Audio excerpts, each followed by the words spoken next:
नमस्कार दर्शकों, आप सभी का स्वागत है। आज हम आपके लिए लेकर आए हैं भगवान कृष्ण के बालपन की 15 सर्वश्रेष्ठ कहानियाँ। कहानी सुनाना एक बहुत ही अच्छा माना जाता है, क्योंकि कहानियाँ हमें न सिर्फ सीख देती हैं बल्कि नैतिकता पर चर्चा करने और चीज़ों के मूल्य को समझाने में भी सहायक है। हम सब जानते हैं कि माता पिता, दादी नानी अपने बच्चों को कहानियाँ सुनाती हैं, जिसके ज़रिए वो अपने बच्चों में अच्छे गुण डालने की कोशिश करते हैं। आइए आज हम भगवान कृष्ण के बचपन की कुछ कहानियों को जानेंगे और इन कहानियों से सीख लेने की कोशिश करेंगे। चलिए कहानियों को शुरू करते हैं। सबसे पहले कहानी है कृष्ण के माता पिता की कहानी। प्राचीन काल में उग्रसेन नाम का एक राजा था, जिसके 2 बच्चे थे। कंस नाम का एक बेटा और देवकी नाम की एक बेटी। देवकी नम्र और शांत स्वभाव की थी, लेकिन कंस दुष्ट था। जब वह बड़ा हुआ तो उसने अपने पिता को कैदखाने में डाल दिया और राजा की गद्दी खुद संभाली। जबकि उसकी बहन की शादी राजा वासुदेव से हुई। एक दिन कंस ने एक आकाशवाणी सुनी, तुम्हारी बहन का 8वां पुत्र बड़ा होने पर एक दिन तुम्हारी हत्या करेगा। इससे दुष्ट कंस डर के मारे अंदर तक हिल गया और वह अपनी बहन को मारना चाहता था, लेकिन वासुदेव ने देवकी को जिंदा रखने का आग्रह किया और कंस द्वारा देवकी के 8वें पुत्र को मारने के लिए सहमत हुआ। कंस ने अपनी ही बहन और उसके पति को कैद कर लिया। दंपत्ति की 8वीं संतान भगवान कृष्ण थे, जो कंस द्वारा उन्हें मारने के लिए किए गए सभी प्रयासों से बच गए और अंत में उन्होंने अपने दुष्ट मामा को परास्त कर दिया। इस कहानी से हमें यह सीख मिलती है कि यदि आप बुरे हैं और आपके बुरे इरादे हैं तो आपको अपने पापों की सज़ा ज़रूर मिलेगी। हमेशा सकारात्मक रहें और दूसरों का भला करने के बारे में सोचें। आइए दूसरी कहानी सुनते हैं। दूसरी कहानी है भगवान कृष्ण का जन्म। देवकी और वासुदेव उनके भाई कंस द्वारा कैद किए गए थे। हर बार जब देवकी के बच्चों के जन्म होते तो कंस खुद आ जाता और अपने हाथों से बच्चों को मार देता। देवकी के 7वें बेटे का गर्भपात हुआ, लेकिन वह रहस्यमय तरीके से वृंदावन की रानी रोहिणी के गर्भ में स्थानांतरित हो गया, जो कृष्ण के भाई बलराम के रूप में दुनिया में आए। उनके 8वें पुत्र का जन्म आधी रात को जेल के भीतर हुआ।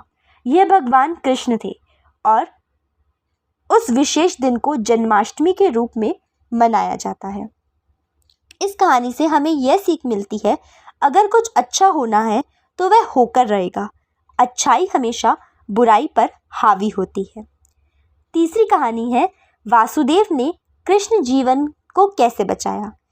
कृष्ण का जन्म विष्णु के रूप में हुआ और उन्होंने माता पिता से प्रार्थना की कि वह एक साधारण बच्चे में बदल जाए ताकि वे उसे कंस से छिपा सके। प्रभु ने अपने पिता को उन्हें वृंदावन ले जाने और एक नवजात बच्चे के साथ अदला बदली करने की सलाह दी। फिर जादुई रूप से कैदखाने के पहरेदार सो गए और सभी ताले और जंजीरें अपने आप खुल गई।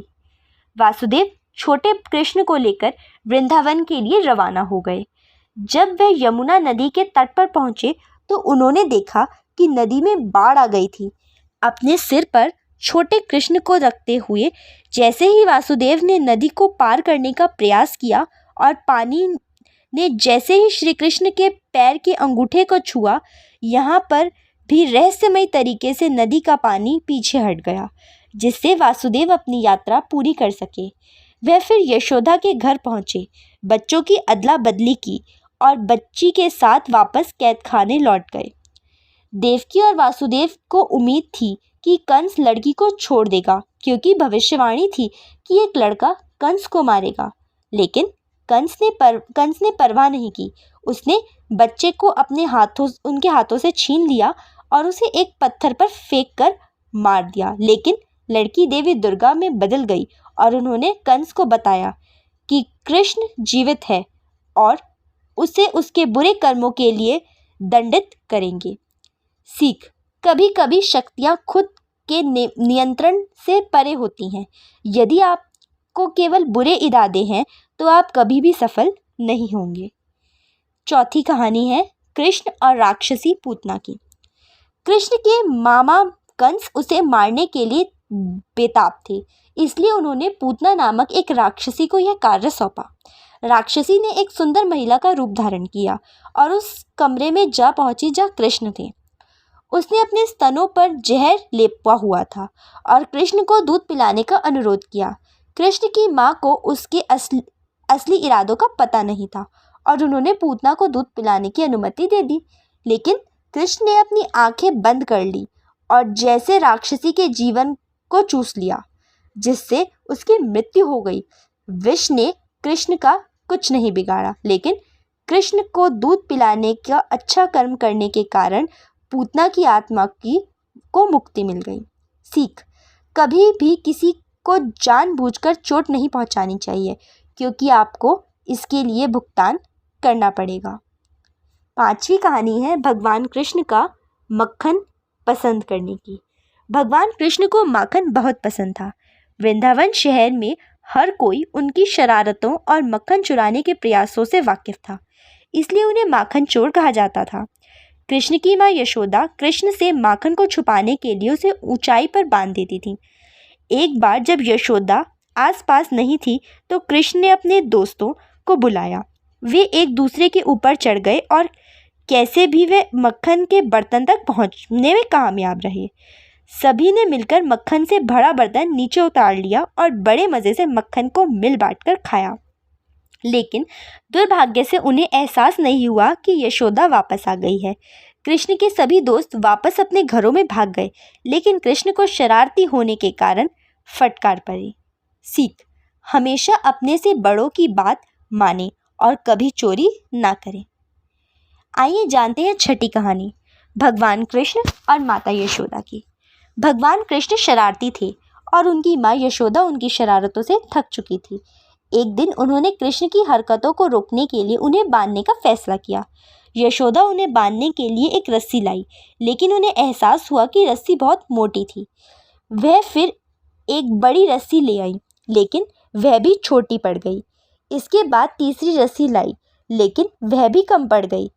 तब उन्हें एहसास हुआ कि उनका बेटा कुछ चमत्कारी है, लेकिन उसके बाद भगवान कृष्ण ने अपनी माँ को उन्हें बांधने दिया ताकि वह खुश हो सके।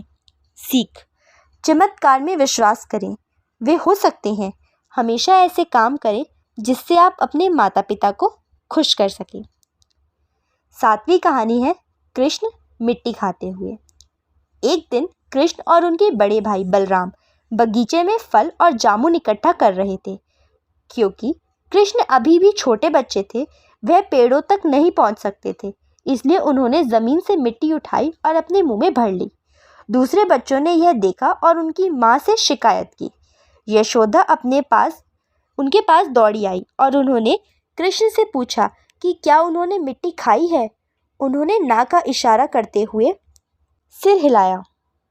यशोदा ने कृष्ण से मुंह खोलने के लिए कहा, लेकिन वह इतना डर गए थे कि उन्होंने मुंह खोलने से इनकार कर दिया। लेकिन जब उनकी माँ ने उनकी ओर गुस्से से देखा तो उन्होंने अपना मुंह खोल दिया। जब यशोदा ने मुंह के अंदर देखा तो मिट्टी के बजाय उन्हें पूरा ब्रह्मांड कृष्ण के मुंह के अंदर दिखाई दिया।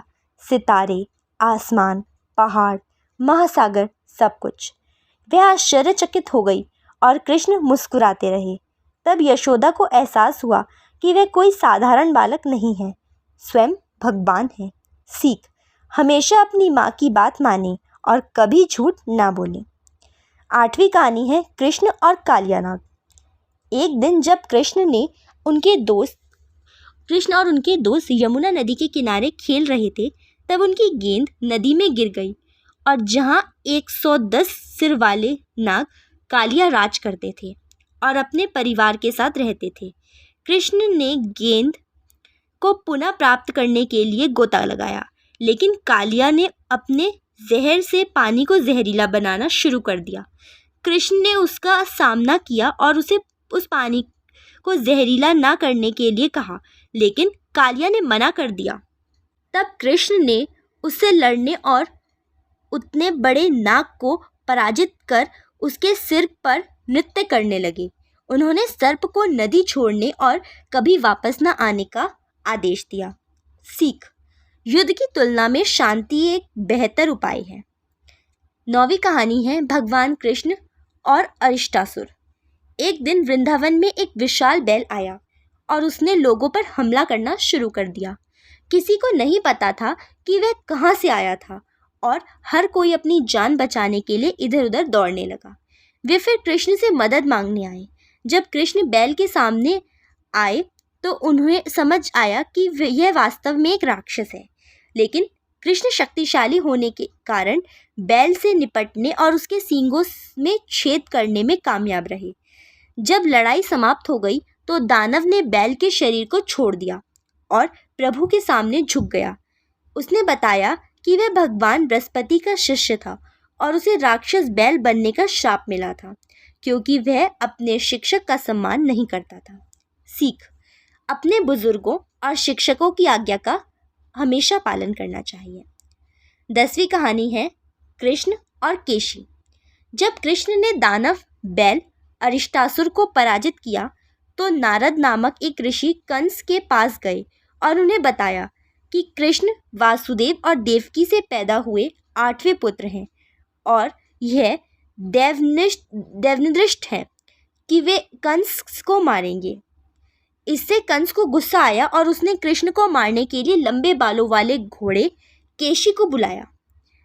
अश्वराक्षस कृष्ण को मारने की उम्मीद से वृंदावन के लोगों को डराने लगे, लेकिन कृष्ण उनसे डरे नहीं। उन्होंने केशी को एक लड़ाई में के लिए चुनौती दे दी और अपनी कोनी से केशी के सभी दांत तोड़ दिए।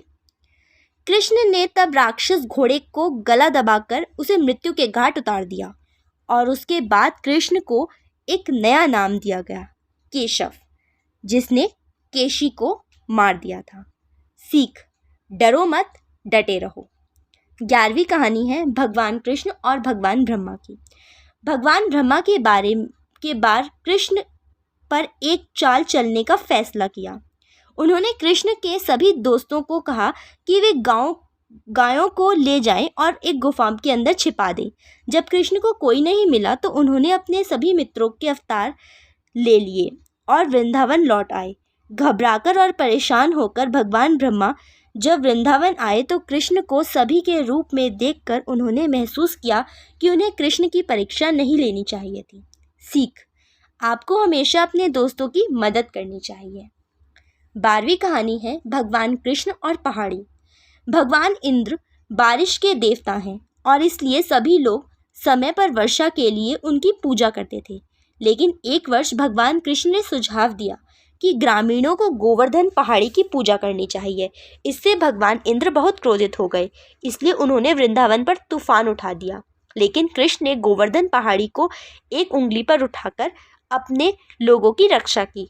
इससे भगवान इंद्र को अपनी गलती का एहसास हुआ और उन्होंने कृष्ण से तूफान के लिए माफ़ी मांगी। सीख, क्रोध में कभी भी कठोर निर्णय ना ले, वे कभी फलदायी नहीं हो सकते। 13वीं कहानी है कृष्ण और कामधेनु। एक दिन कामधेनु नामक एक गाय भगवान कृष्ण के पास पहुंची।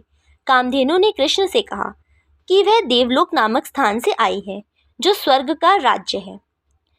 उसने कहा कि वह कृष्ण का राज्याभिषेक करना चाहती है। गाय ने स्वर्ग के पवित्र जल से भगवान को स्नान कराया और सभी प्राणियों की रक्षा करने के लिए उन्हें धन्यवाद भी दिया। इसके बाद भगवान इंद्र स्वयं ऐरावत के साथ प्रकट हुए और घोषणा की कि कृष्ण को गोविंद के नाम से जाना जाएगा, जिसका अर्थ है पूरी दुनिया के इंद्र। सीख, सभी का सम्मान करना चाहिए, मनुष्य और जानवर दोनों का। 14वीं कहानी है कृष्ण और अघासुर। एक दिन जब कृष्ण अपने दोस्तों के साथ खेल रहे थे, वे एक पर्वत की गुफा में जा पहुंचे। उन्हें पता नहीं था कि यह गुफा राक्षसी पूतना के भाई दानव अघासुर का घर था।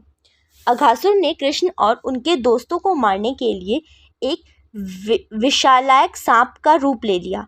कृष्ण और उनके मित्रों को यह नहीं पता था कि अघासुर ने गुफा में प्रवेश द्वार के बराबर अपना मुंह खोल दिया था, ताकि वे सब अंदर चले जाएं और वह उन्हें खा सके। कृष्ण ने महसूस किया कि कुछ गलत है और उन्होंने खुद गुफा में प्रवेश करने का फैसला किया। यह सोचकर कि कृष्ण का अंत हो जाएगा, सभी राक्षस खुश हो गए और देवता परेशान हो गए। लेकिन गंधर्वों ने कृष्ण से विनती की कि जो तब सब कुछ समझ चुके हैं, विनती कर कृष्ण अपना आकार तब तक बड़ा करते रहे जब तक उन्हें दानव सांप को मौत के घाट नहीं उतार दिया। वे न्यायपसंद व्यक्ति थे और उन्होंने दानव की आत्मा को मुक्ति दी। सीख: हमेशा उसकी बात सुनो जो आपको अच्छी सलाह देता हो। 15वीं कहानी है कृष्ण द्वारा कंस की मृत्यु। जब कृष्ण ने कंस द्वारा भेजे हुए सभी राक्षसों और राक्षसियों को मार दिया तो कंस चिंतित हो गया। उसने कृष्ण और उसके भाई बलराम को मथुरा वापस लाने के लिए अपने नौकर अक्रूर को भेजा। उन्होंने अपने 2 सबसे ताकतवर पहलवानों के साथ कुश्ती में लड़कों को चुनौती देने की साजिश रची। कृष्ण और बलराम ने चुनौती स्वीकार की और अपने विरोधियों को आसानी से हरा दिया और उन्हें मार डाला। यह सब देखकर कंस ने अपना आपा खो दिया और अपने सैनिकों को उन्हें राज्य से निकालने और वासुदेव व उग्रसेन को भी मार डालने का आदेश दिया। यह सुनकर कृष्ण कंस पर टूट पड़े और कंस के मुकुट को गिरा दिया और उसके बाल पकड़कर घसीटते हुए कुश्ती के अखाड़े तक ले गए। कंस यह साबित करने के लिए बेताब था कि वह एक बेहतर सेनानी है। उसने कृष्ण से लड़ने की चुनौती स्वीकार कर ली। कृष्ण ने उसे एक जोर से मुक्का मारा और कंस की मृत्यु हो गई। यह देखकर कंस ने 8 भाइयों ने उन पर हमला किया, लेकिन बलराम ने अकेले ही अपनी गदा से उन सभी को मार डाला। कृष्ण तब अपने जन्म देने वाले माता पिता देवकी और वासुदेव से मिले। सीख: सच्चाई और अच्छाई की हमेशा जीत होती है। ऐसी कई कहानियाँ बच्चों को बहुमूल्य बातें सिखाने के लिए ज्ञान का भंडार है। अपने नन्हे मुन्ने बच्चों के साथ कहानियों की दुनिया में अपनी यात्रा शुरू करें और उन्हें एक अच्छे जीवन व दृढ़ संबंधों से बनाने के लिए अपना रास्ता खोजने में मदद करें। वीडियो को अंत तक देखने के लिए आप सभी का धन्यवाद। अगर आपको कहानियाँ पसंद आई हैं तो चैनल को सब्सक्राइब करें, वीडियो को लाइक करें और शेयर करें। धन्यवाद। जय श्री कृष्ण।